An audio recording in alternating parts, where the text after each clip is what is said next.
Bonsoir, très chers compatriotes. Encore une petite vidéo pour vous tenir informés, vous mettre au parfum de l'actualité de notre pays. Vous savez que nous sommes toujours en guerre. Vous avez certainement suivi hier, qu'il soit ici ou sur YouTube ou dans d'autres médias, même à la RTNC, le discours du président de la République à la nation congolaise par rapport à la crise que nous traversons en ces moments.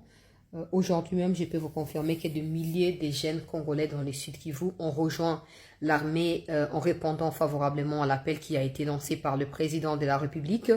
Le président avait également évoqué la question du silence que le président a qualifié de complicité de la communauté intercriminelle. Alors aujourd'hui, il y a eu quelques avancées du point de vue international par rapport à la question de la RDC. D'abord, lors d'une conférence de presse aux États-Unis, une journaliste a posé la question à Donald Trump, qu'est-ce qu'il pensait des conflits en RDC avec le Rwanda, sachant qu'il y a eu un médiateur angolais qui n'a pas été écouté par la partie rwandaise. Donald Trump a promis de revenir sur la question dans les jours à venir.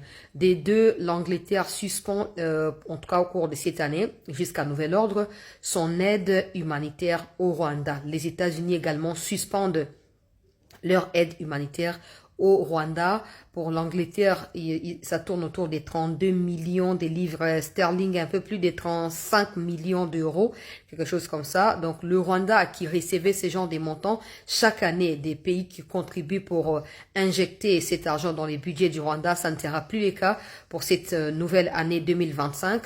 Alors je pense bien que c'est tout ça qui a poussé Kagame à proférer des menaces hier contre le président sud-africain. Il était le premier à qualifier le président Cyril Ramaphosa des menteurs, mais aujourd'hui, il est le premier à aller du côté des États-Unis pour demander à ce que les États-Unis et des démocrates sortants puissent, en tout cas, apaiser la tension avec le président sud-africain, sachant que le peuple de l'Afrique du Sud, dans son ensemble, opposition majorité, s'est réuni pour demander la guerre au Rwanda. Ils ont dit que tout le monde n'a pas le droit de manquer du respect à leur président.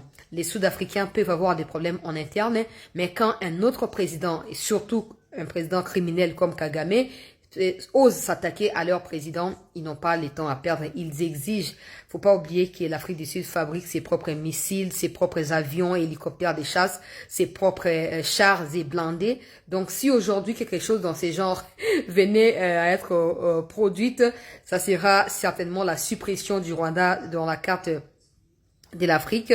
Ça, c'est des deux, trois. Vous devez savoir qu'hier, il y a eu cette histoire des EAC, où Kagame est intervenu en visio très agité et en train d'insulter le président de l'Afrique du Sud, le président de l'Angola et le président Tshisekedi. Il a demandé aux membres des EAC de se mettre en bloc pour s'attaquer à la RDC parce que ce sera le seul moyen pour lui de pouvoir s'en sortir dans ces conflits dans l'est de notre pays. Alors là, je vais saisir l'occasion pour dire à tous les Congolais, de plus en plus, je dirais que des réactions tombent.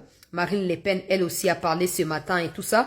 Donc, bozo mona ke makamozo ko s'accumuler. Pour nous, bozo continuer ko la nakati aveuglement, que non les affaires Tshisekedi, tutu bazo ba ke bitumbe bandi banda 30 ans parce que ba américain bazo soutenir Kagame. Bino bolobi non ezali kamba Tshisekedi, le quoi ya finga ki ba opposant, le quoi katela ki bango lingala c'est que le kambo ezali yaye. Ne confondez pas.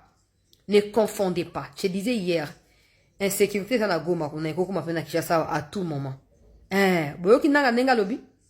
Na tini nobo ke Rolanda te, mais na oyebisa bino lobi ke non, ba koya tina Kinshasa, pour na koyeba na ko attaquer, na kia ko renverser pouvoir. Personne ne le souhaite, mais une chose est sûre, na bango baza déjà na kati ya Kinshasa. Toi continue de rêver de ton côté que les ça baluba, likamba baluba, biso za kuna tetango ko yinda ozanga place ko diembela, ozanga place ko kende ko comprendre.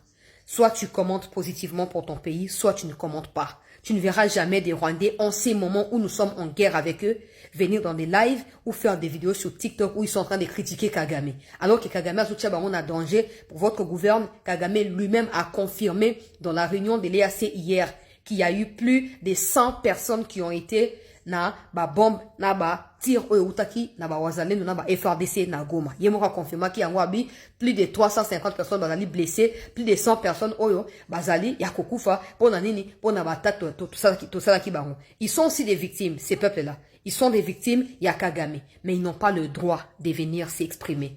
Moi j'ai dit certains sont complices, certains ou d'autres sont des victimes. Mais dans tout ça, ngana yo photo e ba ko défendre mboka. faut trouver ça la part de choses. So makambo esili, hein, tozonga na kati ya mboka. Na esi bino bokende na Twitter, bokende ata na TikTok, bobeta kaka Afrique du Sud. Bon, mona nombre ba live oba sud-africain ba osala po ba senga bitumba na Rwanda parce que ba boy Rwanda président ya Rwanda a manqué respect na président na bango. Et manque de respect encore pour le que non, des propos tenus médiatiquement par le président de l'Afrique du Sud sont des propos teintés des mensonges. Pour Nabango, ils ont manque à respect énorme la président Nabango. Il faut la guerre. Mais toi et moi, où le Rwanda et les Occidentaux nous font la guerre ici, tu n'as pas le temps de réfléchir. Eh, t'es bon aboué. Il y a un alingina encouragé sous bas congolais, que la situation est tendue, mais le président Alobak Nabisolobi était tous les moyens sont en train d'être mis sur pied pour n'akoye banako contre-attaquer parce que la RDC ne va pas reculer. La RDC ne va pas tolérer que le Rwanda lui marche dessus. En ce moment, ministre Affaires étrangères et la France, Ayakia va certainement pendant au senga dialogue, mais ngana kwesa mokonzi mboka, sur le kokezali au sanctionner ba chef coutumier, ba réfléchir. Oui, bah vrai chef coutumier bazali. Même si na Kivu kuna ebele bazana bango ba traître, okoluka ba chef coutumier mususu ya ba koinyo so ya Congo, ba zuka ata chef coutumier moko ya sincère na Sud Kivu pour apesa bango mabele. Donc à côté sa bango introniser bango pour ba kende kobunda parce que c'est très important en ces moments. Donc tous à la mobiliser bandeko balandi à CT News. Je réitère également ma demande à la ministre des Affaires étrangères de notre pays d'accorder des interviews. Là, Donald Trump a dit qu'il va revenir sur la question du Congo. Alors, nous devons dévancer ce que Trump va dire. Nous devons nous-mêmes essayer de faire notre mieux pour canaliser ce qu'il va dire en notre faveur. Parce que vous aimez la diplomatie, nous on aime la guerre. Mais comme vous êtes là, on va vous soutenir. Donc, Madame la Ministre, nous vous prions d'accorder 4 à 5 interviews dans les heures qui vont suivre, dans les jours qui vont suivre, pour alimenter déjà le média américain, le peuple américain. Comme ça, quand Trump va parler, il sera déjà sous pression des réactions populaires américaines ou américaines et on verra à quoi est-ce que cela va devoir ressembler. Merci à tous de partager la vidéo et de continuer à soutenir des FRDC et des Wazalendo. Nous gagnerons peu importe les temps que cela nous prendra. Merci.